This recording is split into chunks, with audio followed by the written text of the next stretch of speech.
HP. Thinkers are great, but doers change the world.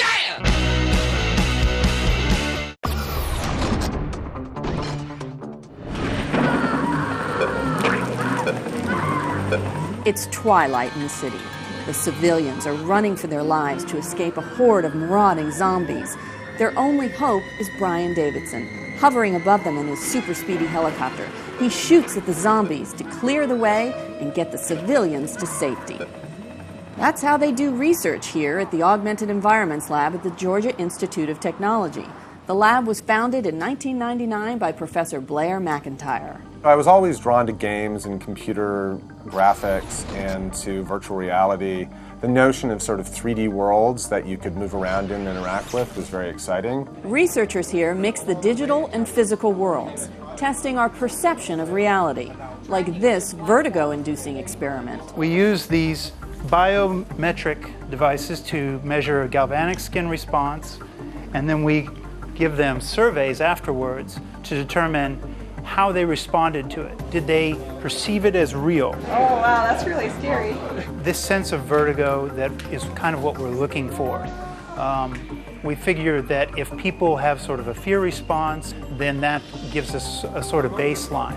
Perception of reality is the focus of the research, and the devil is in the details. Take a look at this bunny in a box. Right now, I have it in a way that doesn't look that great. It overall doesn't look realistic, doesn't have any textures. For us to believe the bunny is really in this box, we have to see its shadows change. I can simulate those light interactions. Now the bunny has soft shadows at the bottom. Also, you can tell that some of the light that hits the ground is being reflected back onto the bunny, and that's what the parts at the bottom look a little bit lighter. The idea is that I can put virtual objects, and I want them to look real, to the point that you really can't tell what's real and virtual. That is kind of the holy grail of what I'm trying to do. And the lab is also bringing augmented reality to children. This project we've built, it's basically a programming environment for children, and it lets children create augmented reality experiences. They'll be able to program their own cartoon characters, play with virtual pets, and grow their own AR gardens. McIntyre plunged into the AR world when he was in graduate school at Columbia University, studying with Professor Stephen Feiner, a world-renowned pioneer of augmented reality. Feiner and his students had actually come up with mobile AR back in 1996, long before the advent of the smartphone. Back then, all it took was a headset display and a 45-pound backpack to augment your surroundings. I was very excited by the idea of this notion of overlaying things on top of what you're able to see. Professor Feiner has been working in AR for more than 20 years. The focus of the work in our lab is on making effective user interfaces 3D as well as 2D. We're very interested in how lots of different ways of interacting with computers can be used together to make for things in which those different technologies complement each other. They all work together as kind of a harmonious whole. Both labs are working on games that move players away from sitting at a console in front of a screen and into the real world. The thing that actually excites me about these kinds of games is the potential to have them be a social experience of the sort that people have when they play cards or they play board games. I don't want single-player games, or I don't want to create single-player games where people are just sitting staring at a table or staring at the device. Whenever you tap on the display, you're firing a ball out of the display, out of the back literally, onto a field. One player has to shoot the black dominoes, the other one has to shoot the white dominoes, and the idea is that the last player to have any of their dominoes standing is the winner. Back at Georgia Tech, the civilians have been saved. But what if this wasn't a game?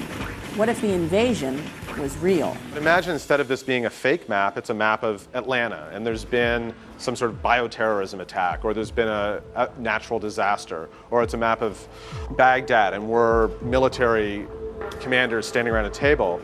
The same kind of tracking technology could be used to track one of those maps. Now everyone can pull their phone out, commodity hardware, look at the map, and all of the information that's being gathered about where the threats are, about where the crisis is happening, could be displayed for the people on the phone.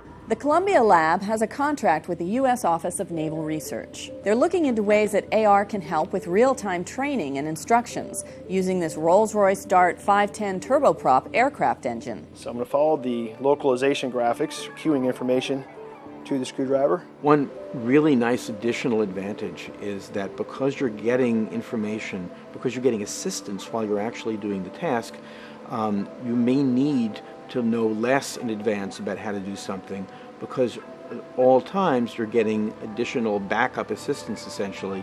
You're getting the system telling you where to go to next. You're more likely to be able to go and do the right thing because all that you need is right there, right on top of the domain that you're working in itself.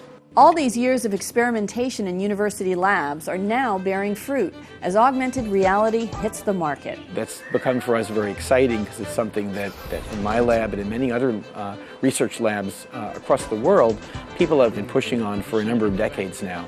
So it's just great to actually see this be something that gets some public recognition. But there's still plenty of work left to be done. My goal is to try to push the boundaries on the technology, push the boundaries on the science. And so we're happily in a situation where we can try to make systems that look much further into the future.